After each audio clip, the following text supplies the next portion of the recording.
बघून केला जातो नमस्कार, गुरुला धन्य करतो शिष्याचा नमस्कार। माझं नाव अंकिता दिलीप गजरे, मी FYBA ची विद्यार्थिनी आणि आज मी तुम्हाला जे सांगणार आहे ते तुम्ही नक्कीच शांतचित्ताने ऐकणार अशी मी नम्र विनंती करते। स्वतःच्या रक्ताचं पाणी करून संपूर्ण जगाची भूक भागवण्यासाठी राबणाऱ्या शेतकरी राजाला माझा शतशः नमन। आणि असाच आजचा माझा वक्तृत्वाचा सुंदर विषय आहे मित्रांनो, तो म्हणजे शेती, शेतकरी आणि पाणी।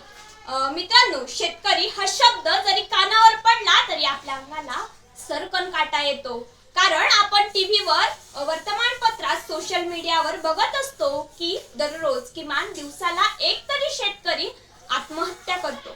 मराठीत म्हण आहे, शेतकरी सुखी तर जग सुखी। या म्हणेचा जर का आपण शांतपणे विचार केला तर आपल्याला शेतकरी म्हणजे काय या गोष्टीची जाणीव होईल। मित्रांनो, आपल्या देशातील बहुतांश लोकसंख्या ही ग्रामीण भागात वास्तव्य करत असल्याने तेथील लोकांचा प्रमुख व्यवसाय हा शेती आहे आणि ते शेतीच्या उत्पादनावर आपला उदरनिर्वाह करतात।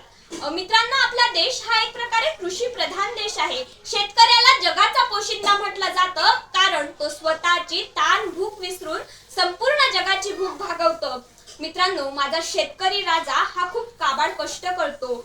शेतकरी हा आपल्या भारतीय अर्थव्यवस्थेमध्ये खूप त्यात मोठं योगदान आहे शेतकऱ्याचं। खूप काबाड कष्ट करतो शेतकरी आणि तरीही त्याला सुख नाही, त्याच्या समोर नेहमी दुःखाचा डोंगर उभा असतो। असं असलं तरी तो इतरांबद्दल वाईट विचार करत नाही। पण जर का आपण हे चित्र श्रीमंत व्यक्तीबद्दल बघितलं तर आपल्याला खूप वेगळं दिसतं। ज्याच्याजवळ जास्त पैसा असतो ना मित्रांनो, तो त्या पैशाचा गैरवापर करतो, पण शेतकरी हा खूप काबाड कष्ट करून पैसा जमवतो।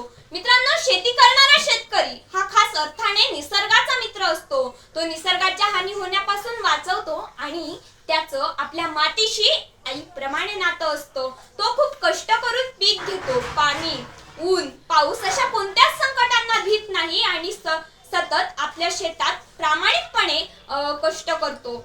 मित्रांनो, म्हणून म्हणावंसं वाटतं, जगावर कितीही संकट आलं ना, जगावर कितीही संकट आलं तरीही सदैव तुम्हाला घास भरवण्यासाठी एकच माणूस उभा असलेला दिसेल, तो म्हणजे जगाचा पोशिंदा शेतकरी राजा। एक सांगावंसं वाटतं, कधी मोकळ्या आकाशाखाली तुमची कमाई ठेवून बघा, कधी मोकळ्या आकाशाखाली तुमची कमाई ठेवून बघा। मी सांगते, तुम्हाला रात्रभर झोप लागणार नाही। मग विचार करा की शेतकऱ्याचं काय होत असेल। बोलणं थोडं कडू वाटेल, पण मित्रांनो ते सत्य आहे।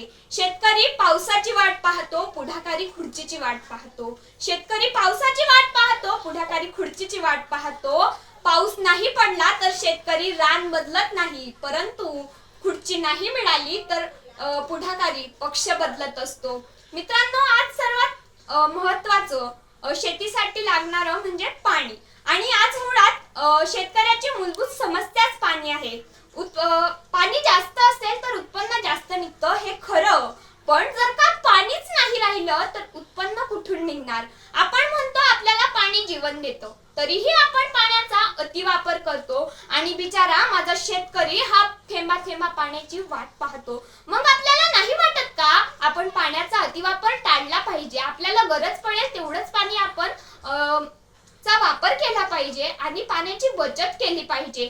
मित्रांनो, पाण्याचा प्रश्न सुटला तर एखाद्या वेळी पीक जास्त निघालं तर उत्पन्न त्याला मार्केटला भाव नसतो, मग बाजारात भाव नसल्यामुळे कर्ज काढून शेती करणारा शेतकरी हा कर्जबाजारी होतो। मित्रांनो, हे खरं आहे की आज 21व्या शतकात आधुनिक तंत्रज्ञानाची प्रगती ही वाढली आहे, पण अशिक्षित असल्याने शेतकऱ्याला त्याची कुठलीच कल्पना नसते आहो।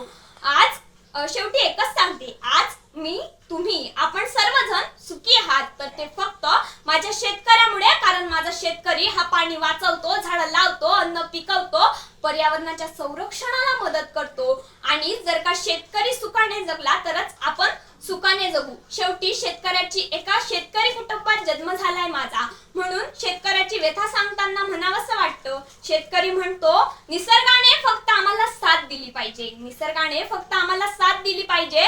सरकारच्या पॅकेजची गरज नाही आम्हाला, कारण त्या सरकाराला आम्ही पोचतो। धन्यवाद।